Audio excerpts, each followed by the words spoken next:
the mic. In this video, we're going to get into this Big U situation, Big U federal indictment, Big U and what led to the case. We also going to kind of break down, you know what I'm saying, what the man facing, because, you know what I'm saying, it's a lot going on, all right, you know what I'm saying, yeah. So if you like this content and you want to see more content like it, you know what to do. Like, comment, and subscribe. We finna get into this content. Let's get it. Big U claims to not have directly joined the Rolling 60s, but that the affiliation was a natural one as he was an AG member. Arlington gang. Big U built his reputation as being an excellent fighter, learning martial arts growing up and processing natural leadership skills.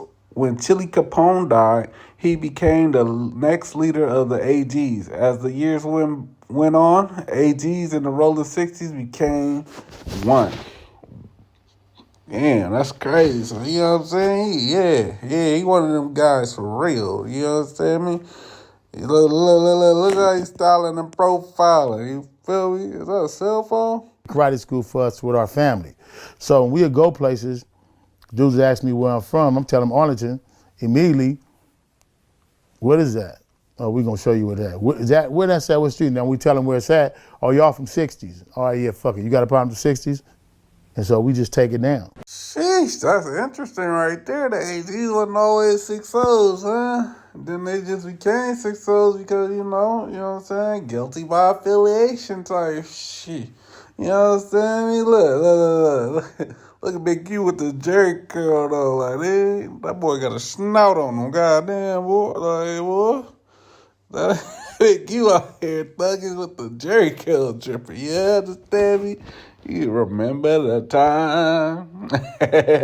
All right, let's get it. As the crack epidemic came in, the focus shifted to getting money, which also brought more enemies. More enemies meant more firearms, in which the gangs in LA now had unlimited access. Big U will also rob dealers, and after attempting to rob an undercover officer who posed as a drug dealer, he was sent to prison for 23 years, only serving 12 years. Whoa, that's like time. What the hell? Yeah, that's crazy. Before going to prison, Big U managed Corrupt in 1990, who would go on to sign with Death Row after Big U went to prison. That's interesting right there, man. You understand me? Look, let's see what he's talking about. Out when Death Row started to build up and Corrupt started? Not at all. You were in jail the whole time? Never happened when I had no Death Row. What do you mean? I love Suge to death, but he definitely wouldn't have been moving around LA like that. Because in LA, at the time, you wasn't saying blood. Man, they be talking reckless, man. Let's get into this summary of investigation. In February 2021, the FBI, Los Angeles Metropolitan Task Force on Violent Gangs, LAMTFVG, launched an investigation into Henley's criminal enterprise, the Big U Enterprise. Damn, he got his own hood, like, the Big U Enterprise is crazy. Like, what the fuck? Okay. But yeah. And it's an association with the Rolling 60s, the neighborhood Crip street gang, the Rolling 60s, which the LAMTFVG began investigating in August 2020. The Big U Enterprise is a mafia-like organization that utilized Henley's stature and long-standing association with the Rolling 60s and other street gangs in intimidate businesses and individuals in Los Angeles. The Big U Enterprise is led by Henley. Henley is a self-admitted member and the original gangster, or OG, of the Rolling 60s, a violent criminal street gang with association sets in several other states. Henley is widely regarded as the leader within the Rolling 60s. Damn, they got him down as a leader of the Rolling 60s and part of his own Big U Enterprise. That's a crazy charge, man. You wasn't wearing no red at that time. That wasn't happening. And you definitely weren't moving like that without major situations. You know what I mean? And I think what was able to give rise to Suge, to the growth and Suge to move like he was the riots. The unity from the riots and dudes not tripping and wanting to gang bang on each other. That's really what gave rise to Death Row. Because when that happened, more people started moving in like they was moving. But nah. And he say Suge Knight snuck in on the peace treaty, He snuck in when she was cool, wasn't so hot for the damos, you understand me? You know what I'm saying? You niggas partying and shit. Like, Rodney King started a lot of, you know what I'm saying? Inadvertently, for real. But yeah, let's get into the rest of this. Eugene Henley Jr., also known as AKA Big Q, AKA Unc, AKA Draws, AKA Hannibal, AKA Hannibal Muhammad, AKA Anybody Kill It, AKA Dave Austin Henley, Sylvester Robinson, AKA V, AKA Robinson, and Mark Martin, AKA Bear Claw Martin, for a violation of Title 18, United States Code, Section 1962D, racketeering, influence, and corrupt organizations conspiracy. Oof. Yeah, man. He had some Instagram names. You know what I'm saying? Like, he had all of Anybody Killer for real? Damn. All right, for sure. Let's get into it. Who used to manage Nipsey Hussle. Right. Nipsey had a really interesting perspective. He did an interview, I'm not sure where it was exactly, but he talked about an incident that he was somehow involved in. It was like some shootout had happened at like a gas station, I guess. Yes. And you can tell that gas station got a chicken over. When you heard that gas, he's a gas station. You know what I'm saying? Like, he kind of, you know what I'm saying? He kind of like, what? Like, he was trying to think, like, he talking about when old boy, you know what I'm saying? Man, it's crazy. All right, let's get into it. Number 10, as set forth in detail below, through the course of the investigation, agents gathered information from a variety of sources, including confidential human sources, surreptitious records, including Title III wiretaps, search warrants for social media, iCloud, and Google accounts, financial records from both individuals and companies or organizations, toll records showing communication between conspirators, victims, and Big Q Enterprise members and associates. Cell site location information from numerous phones, including Henley's, Robinson's, and Martin's, City of the Los Angeles records, public filing, other publicly available information, and interviews of witnesses and victims. The investigation employed various investigative techniques, including surveillance, vehicle tracking, poll cameras, recording devices, interaction with confidential sources, and information gleaned through undercover purchases of firearms and narcotics. Yeah, they had flies on the wall, man. They had everything.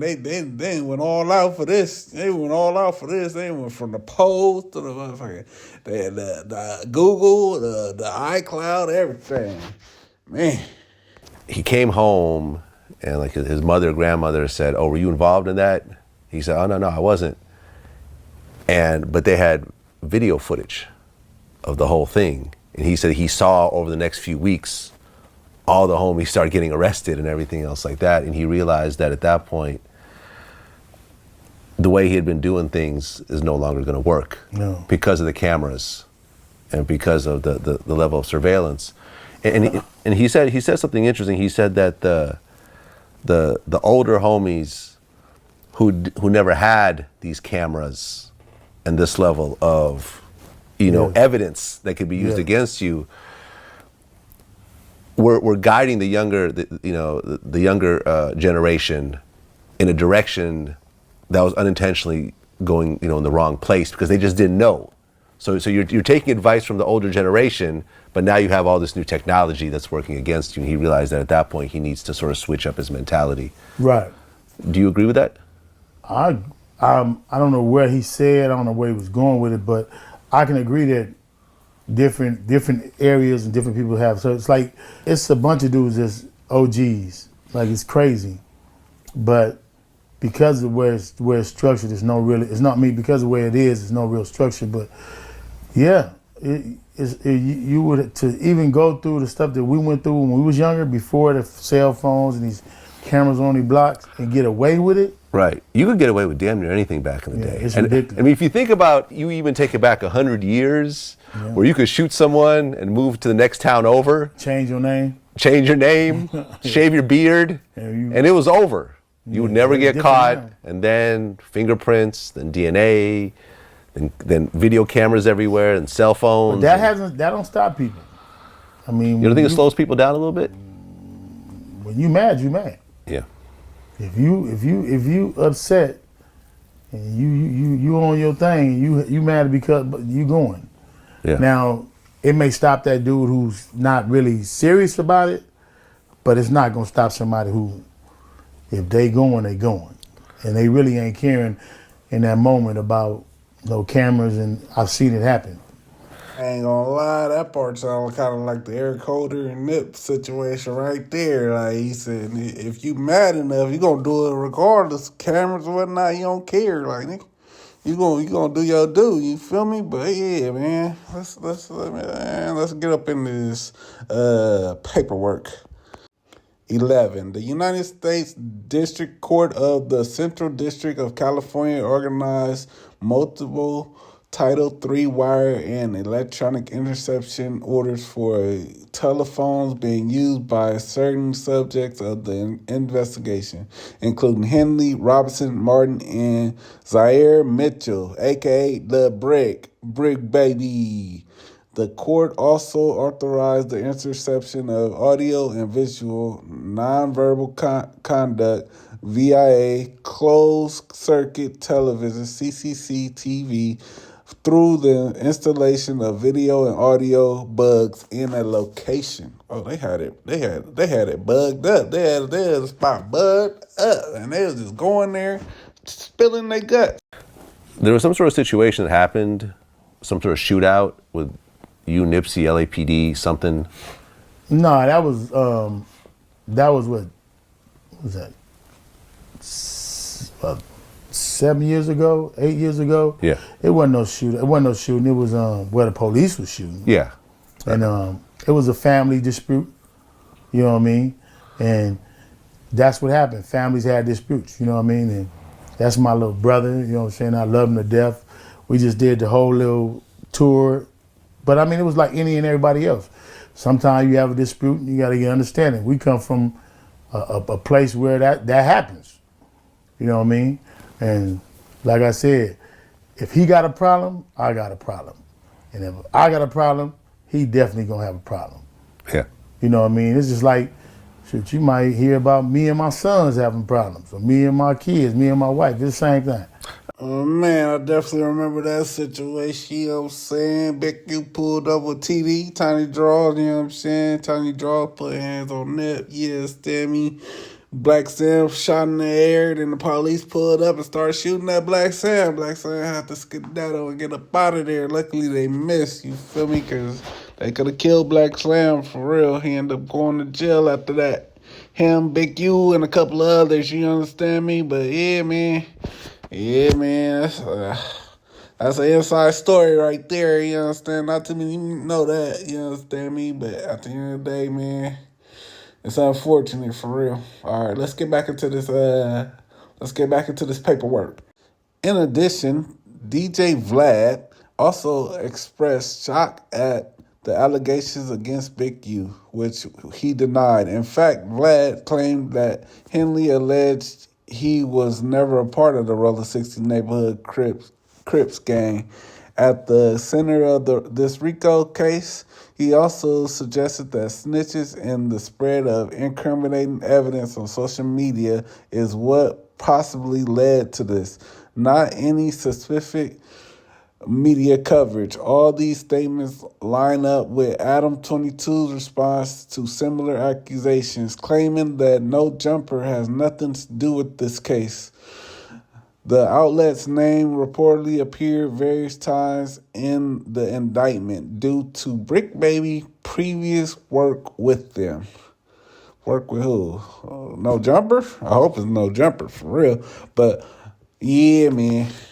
Yeah, I'm gonna be clear with that. I ain't insinuating nothing. He definitely definitely talking about No Jumper. So No Jumper is in the indictment. You feel me? I'm not seeing anything that says anything about stuff he did in the last 2 years since he been fucking with us. Adam said of Brick Baby, I do employ people from the streets. People from the streets sometimes get caught up in federal RICO indictments or whatever the fuck this shit is. We're going to be documenting this whole thing, helping them along the way. Anybody acting like this is because of No Jumper? No Jumper was the antidote.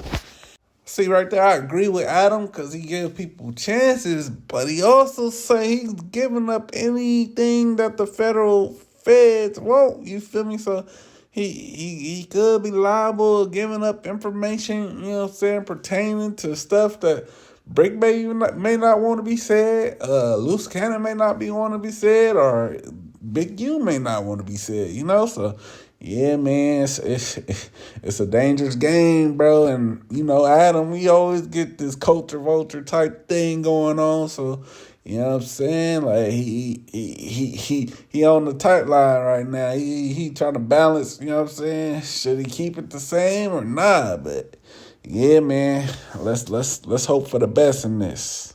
From what I understand, you can correct me if I'm wrong, when a rapper loses his chain in LA, Big U is one of the first people that they call. They should. I mean, I'm probably not. You're the metal detector of Los Angeles, essentially.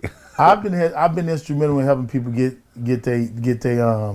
their chains back over the years, and that's only because a lot of dudes have a little respect for me. You know what I mean? Yeah. And that ain't easy. It's not easy. Sometimes you can get it back, and sometimes you can't.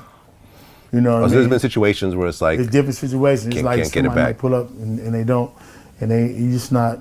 He already sold it, or it's not nobody we connected directly to. But for the most part, most of the young people in LA have a great deal of respect for me, and they see the work that I do. Man, DJ Vlad slid that one in, bro. Like, and Big U fell for the bait right there. Like, bro, no check-ins. You feel me?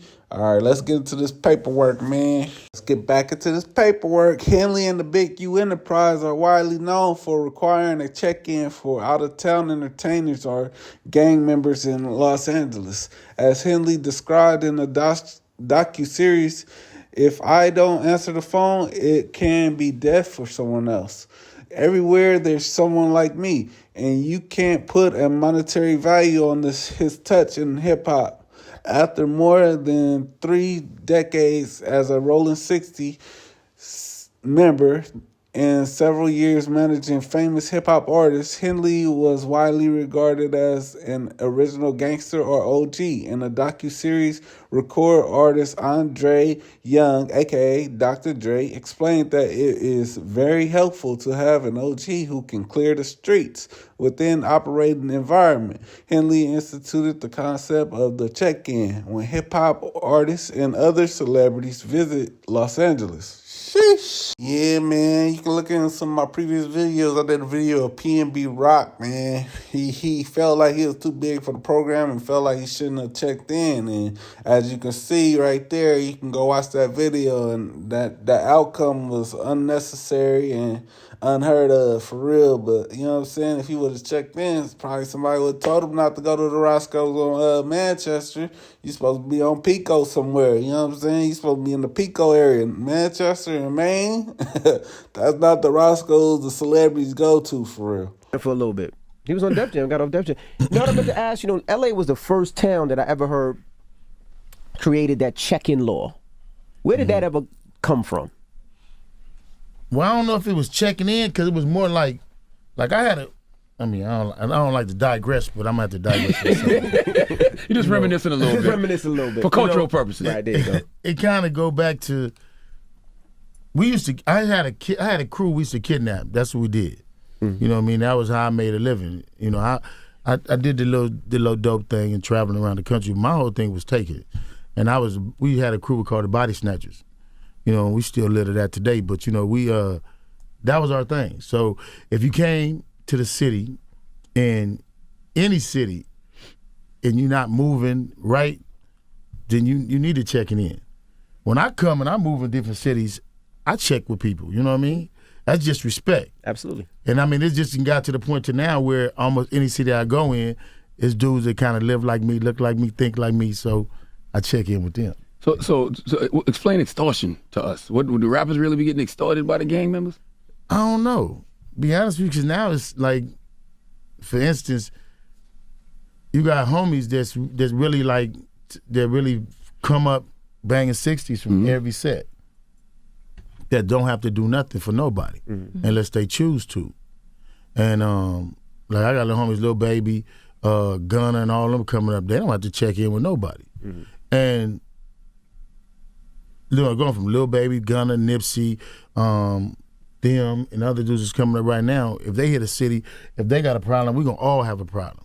And they not doing no checking in, not with us. But other dudes do got to. And I'm just going to keep it 100. Because if you coming out here, you eating, and you in the club, and nobody know you, and you bringing your crew, then what happens? You fool. You fool, but you even, if you coming, just imagine this though. If another crew pull up in you guys' area and they ain't checked in with none of y'all, you gonna feel some kind of way. Yeah, 100%. You gonna feel like, okay, who you here with? Oh, we here. We here. We just here. I mean, if you walk in this radio station, you gonna know who you here with. Right. If you walk in the club, I'm gonna wanna know who you here with. And then if you don't want to say who you here with, or you feel like you by yourself, there go the problem. So what just about to back people who participate in gang culture but didn't grow up in it? Like That's they weird to start me. claiming, you know, a certain set, and then you're like, I don't know. You wait till 25 to start banging. Well, that's still kind of weird to me. You know what I mean? I feel like everybody don't have to be a gunner. Everybody don't have to sell dope. I mean, if you want to progress, but when you get to the point to where your motivation is just to feed off of that, then that becomes weird. You know what I mean? But it's difficult, you know why? And I say this all the time. It became cool to be associated with a color. So a lot of rappers started to do it. Now kids are following that, and they're wearing colors, and they have no idea why. Yeah, it almost seemed like a gimmick. Yeah, like when Fat Joe said B2K crip walking, like that's what's up, like that's Right. what it was for real. Nah, I was in prison when that was going on. And I was like, nah. Because, I guess what my mom would tell you, to me, the homies on the red side and let their culture go all the way back, period. And on the blue side, you ain't gonna do that. Like, if some cat that did some weird shit and you talking about you on the blue side, you need to be disciplined, period, point blank. The gang culture started with the Crippin', period. It's more violence with claiming to be a Crip than it is with being a Blood, because so many Crips fight each other. So it's more of a test. You're gonna get tested more being a Crip than you're gonna be a Blood. And that's why you see a lot of the stuff that's going on with Tekashi 6ix9ine, because he know who to go at. And that thing with him and YG and all them is, you know, it's like they thing. But and in our family, we ain't gonna do all that. Is it easier to become a Blood? Or Shit, I guess. It look like you can just pay a get fee? you a hit song and get you a rag. I don't know. So Man, it looked like Big Q was incriminating himself as well. You understand me? Like, everybody incriminating themselves. All right, let's. The individual must check in or meet with the local street representatives of said city to pay a tax or fee for permission both to move about freely and to have an event or conduct business in the other cities without the risk of harassment or danger from criminal elements. While Big U and other supporters attempt to persuade the public that the check-in provides safety and security for those who do so, as set forth herein, Big U and the Big U Enterprise also manufacture the very dangers it purports to protect against. Woo, that's crazy. They have you check in, they line you up. You might get checked out at the same check-in. The way I thought, I'm not even gonna deal with you. My I'm daddy gonna always make your situation bad. My daddy always tell me when somebody tell you suck your dick, if you tell somebody suck your dick, be ready to die or kill. Exactly. Now, have you ran into any of the artists that y'all kidnapped and seen them later on now that you changed? Have you had those conversations or seen anybody? Man, I used to snatch major dope dealers. Period. That had bags. I ain't wearing no mask. What we was doing, we was trying to be famous. We weren't trying to hide it. We was trying to be famous. So y'all was clout chasing back then? Damn right. But we was for real with it. We was writing on the walls like, yeah. And so why though? What was? I mean, because we wanted to. We was at the time we was like the kids doing now. We want you to know, like, this is our city. Like, this is us. But we wasn't really doing. I think you're getting confused. We wasn't doing artists because in my era, artists really wasn't shit. When the artists having no money, right? It was the dope dealers. It was the dudes with the guns and the 15-man crew that we was bagging. Like these artists, like I think at the time it was Ice Cube, LL Cool J, and them getting their chains snatched and all that shit. Them niggas they had chains. We was getting niggas with bags. Like it was a major difference. There was really some killing gonna go on. Like with these artists, he in our town, he may have a cousin or two that's from LA or a friend or somebody. That really don't mean nothing. Right. Like it didn't really, and even in some dudes' minds, it don't mean nothing to today. You know what I mean? It's just about, I already know your money gonna run low in 3 years, and now what you gonna do? And man, he said the rapper was broke back there. He want the drug dealers. You know what I'm saying? He gonna steal from the rich, get to the poor, steal from the drug dealers, give it to the poor type shit. You understand me? Like, bruh. You understand me? Like, yeah, man. He talking a little too much, man. He talking a little too much. Oh, my God. Big you should, you know what I'm saying? You gotta dodge these questions. DJ Envy don't give he just asked that mother too, and here go Big U answering. He could have said next question or something, man. Sheesh. Let's get back into it. Big U Enterprise visitors to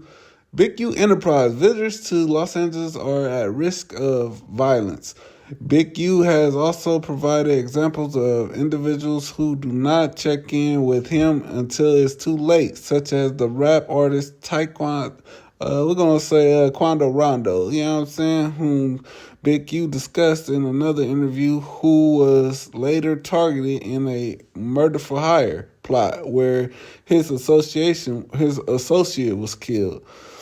When defending this practice in interview, Big U has stated that it is no difference than when a Lear jet flies over the United States airspace. They want to know who you are. Big U said his practice is no different, which I believe indicates that he purports to own and control Los Angeles through the Big U Enterprise. Bro, that's crazy. They basically saying, when you in the helicopter, you're not supposed to fly over the airport or nothing. So when you do this, the airport people get on you, dispatch get on like UFO, identify who you are, or you will be shot down. Like that is you're comparing yourself to the airspace government. Like, bro, what? Hey, no wonder they came for this guy. Like, what? You know who we are? Like, oh man, he really said this. They speak on these interviews like it ain't no such thing as the FCC, man.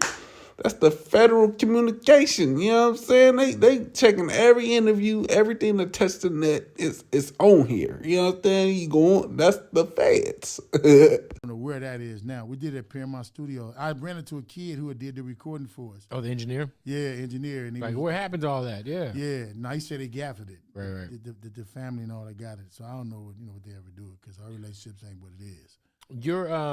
You mentioned the conflict. There was obviously a widely known incident that had happened. Mm-hmm. What was the when you guys did have your outs before everything got reconciled? What was the root of that? When we first started, it goes back to our recording equipment. I had a deal with Tiny Lister, me, Tiny Lister, and a Tiny Lister friend. He was I was so bad with names. Remember his name. We did a deal that we were going to sign Nip, and he purchased the equipment for us. And we was at Sunset. We purchased the equipment, and that's where Nipsey was staying with me. Mm-hmm. Sam had went to jail, and Nipsey was staying in my condo in Hawthorne, and we had the equipment set up there. And we was recording. So this is the equipment that Nipsey had recorded on and was recording on the whole time. Right.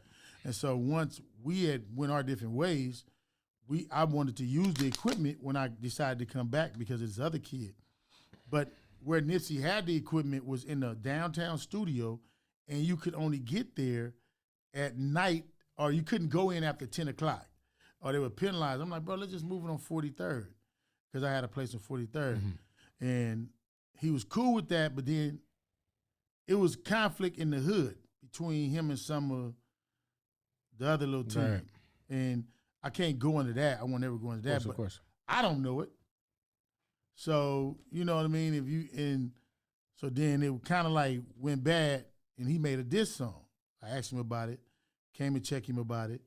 We went to go pick him up. He was 100 hood with it. Nip always been 100 hood with it. For sure. And then the conflict happened. It was some rugged rules, you know what I'm saying?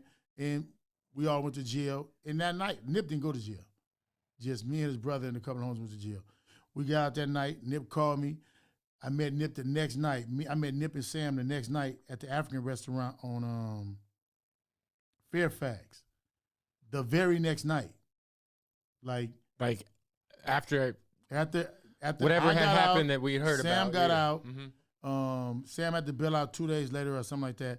We all met before that. We met that night. Man, your story get kind of twisted right there. Like, did y'all meet that night, the night of, or 2 nights? Because you got to spend 3 days in jail. Like, when did y'all meet? You know what I mean? But yeah, let's get into this. Let's get into this indictment, man. The indictment describes an incident involving rappers Wiz Khalifa, T.I., and other artists who were booked to appear at a Los Angeles nightclub. Big U demanded $30,000 cash from the promoter plus 30% proceeds at the door. The rappers were no shows, but Big U demanded the money anyway. Big U reportedly said there were going to be 5,000 6-0s in this motherfucker that's going to be pulling up. And if we got to tear that mother up, we going to tear it up. So be ready for that. Be ready for that. Bring me my money. When the rapper didn't show up, Big U and his associates took the promoter into the back room in the club where they were paid $30,000. Wow. Damn. Bro, imagine he promised you big artists coming to your club and they don't show up, then he still want 30,000 plus 33 from the door. Like, bruh. That club was broke that night. At on Fairfax, the African restaurant, because those used to go. Yeah. And it was basically like that. It was it. So it was just because that hit hike. Man, shout out that African restaurant. You feel me? But yeah, let's get into it. In another incident described as the indictment as a professional boxer, AB hosted a dice game for visiting NBA players. According to a cooperating witness, AB and his associates fixed the dice game and cheated the NBA players out of millions of dollars using T's dice. Following that dice game, Big U directed a group of Big U Enterprise associates to rough up AB, who did not check in with Big U, and to get the money back from him on behalf of the NBA players. Multiple persons involved in the incident who were interviewed by the feds, including former NBA players, confirmed that Big U was paid $100,000 for negotiating the return of the debt. In another 2022 incident, NBA players got into it with boxer AB after AB cheated a current NBA All-Star out of $1.5 million and a former NBA All-Star out of $5 million. Big U charged the NBA players $100,000 to get the money back from AB. The current and former NBA players were identified online as Draymond Green of the Golden State Warriors and retired NBA legend Shaquille O'Neal. Sheesh. AB, wait. You lose over $6.5 million. You don't realize the dice is cheating? Like, you don't realize he's taking all your money? Hold on. Yeah, they had to be intoxicated because after 20, I'm looking at the dice like, hold on, bro. Like, how you keep hitting? All hiphop.com. Yeah, all the different, which he was supposed to do. And I mean, and when he ran with it, he like, I'm finna put some songs out. Man, go ahead, do what you're going to do. Wow. Because if it was a conflict, it wouldn't have never stopped there. Right. The You know fact what I it was mean? just like the next day you guys win 8. Yeah, it couldn't have never been a continued conflict. Right. Like, how could that? We still here. Yeah. It couldn't have never been a continued conflict. Or it would have been a continued conflict. Right. You know what I'm saying? Like, he's my baby. He not even 5 generations under me. I'm like the beginning, and Nip is a baby in our industry, in where we from. Mm-hmm. You know what I mean? Like, he ain't even, you know what I'm saying? Like, he got to getting there as he got more popular in the world, but at that time, he still was a baby.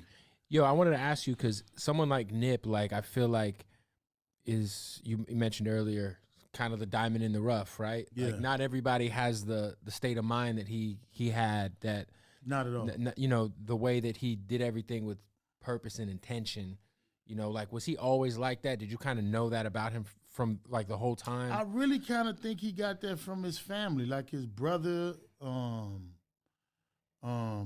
They are real driven, like they are real driven people. You know what I'm saying? Like, they move with a purpose. Right. I move with a purpose. It's very few people who move with a purpose, and he moved with a purpose. You know, and you can see it. You know how you go around somebody and you can see that this dude, when it's time to film, he always here. He always got the camera. 100%, yeah. He always got. You can see that. This is what he want to do. Nip didn't have no back door. He didn't have no second plan. This was it. This music, This is what it was. and it was it. Yeah. It wasn't. I'm gonna go be a lawyer, or a doctor if this don't work. This was it.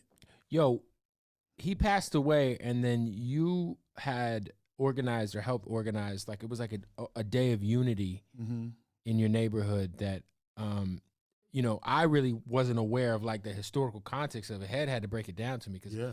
you know, I'm not fully tapped in with all the politics and who's this and you know what I'm saying? That was big. And so he was kind of explaining to me, like, the fact that these people and these people are together Yeah. was so big. Well, Like, talk about that day and why that was such a big deal. shouts out, the little homegirl from the jungles. You're bad with names. Let's say I'm that, bad with just names. so I'm they bad don't with get mad. names. Yeah. Anyway, AD, Skip, the little homegirl from the jungles. She's a beautiful person. I can't say her name. I don't know why I got her name in my head. But anyway, they were the ones who orchestrated it. And even before we did the walk, we were already talking about, you know, ways to, because I do gang intervention to stop the violence amongst our people. So they wanted to do the walk. And I was like, yeah, it's a good idea to do it. But when they were calling people to come and saying it was cool, most of the people were saying, hell no, we're not coming unless Big U say it's cool to come. And that's when I went on there and said, everybody's welcome to come. I was hurting at that time.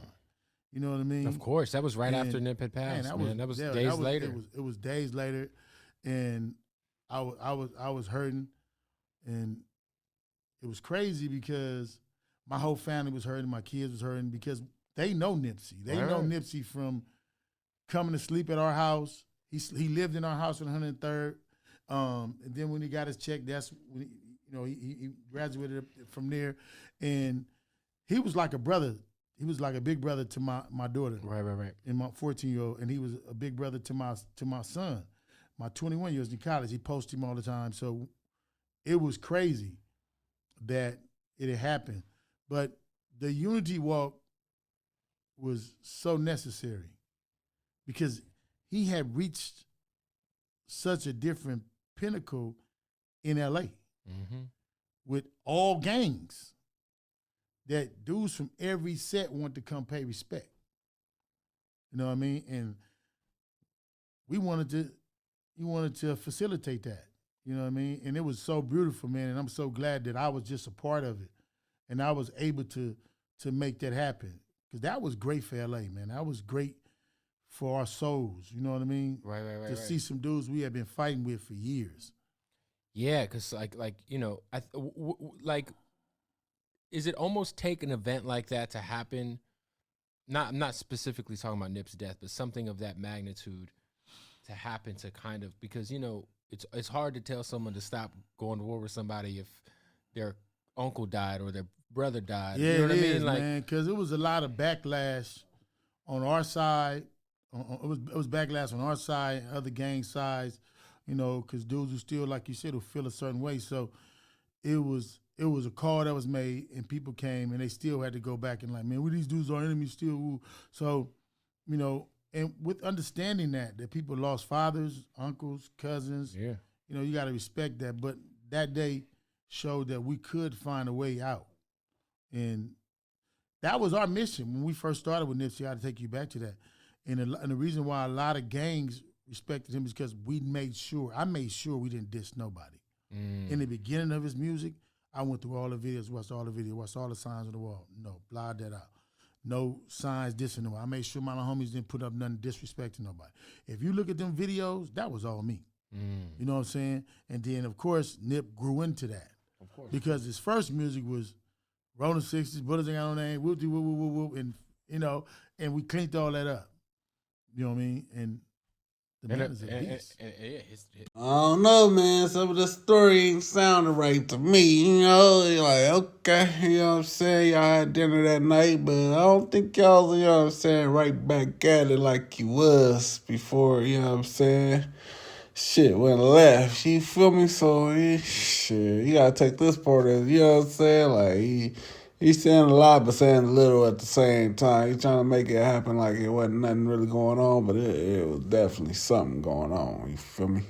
All right, let's get back into it. According to Victim 1, when Victim 1 arrived at Big U Arlington premises, Robinson, Williams, and the other robbers were there, as were proceeds of robbery. Inside, Big U told Victim 1, that's how you rob yourself. Big U then demanded $10,000 from Victim 1 to ensure other robberies did not occur. Big U also directed Victim 1 to identify other businesses or dispensaries that could be similarly robbed and assured Victim 1 that the Big U enterprise would compensate him for identifying any robberies. Big U then provided a portion of the robbery proceeds back to Victim 1. Williams later admitted to this robbery in the aftermath on a podcast, on the No Jumper podcast, after stating that Loose Cannon was Big U right-hand man. Loose Cannon explains. So basically, he'll manipulate things while we'll go and do something, and then the same niggas we do it to show up to the house like 10 minutes later as we trying to count everything, and we be like, how the fuck Loose Cannon then said, how the fuck they know we here? Like, how they know we got the bread? Like, what's going on? The whole time, Big U setting up a place, so he made 20 racks, okay, because you know what I'm saying? You say you going to give him back, give us 10. We taking 5 of that, low key. And then, you know what I'm saying? Hey, you see, I got that money back before you give me that other 10, bruh. I think though, even like my situation right now, because as this documentary go, I still hear where the feds is going to ask people like, what can you give us on Big U? Like, what do you know about Big U? What is this? Man, he knew the feds was watching, man. Let's get back into this. Let's get back into this indictment. The murder in connection to Big U Enterprise on January 20th, 2021, 5 days before the murder and 3 days before Big U and Robinson drove from Los Angeles to Las Vegas. RW recorded a diss short for Disrespect song that NLVPD, Las Vegas police, later obtained.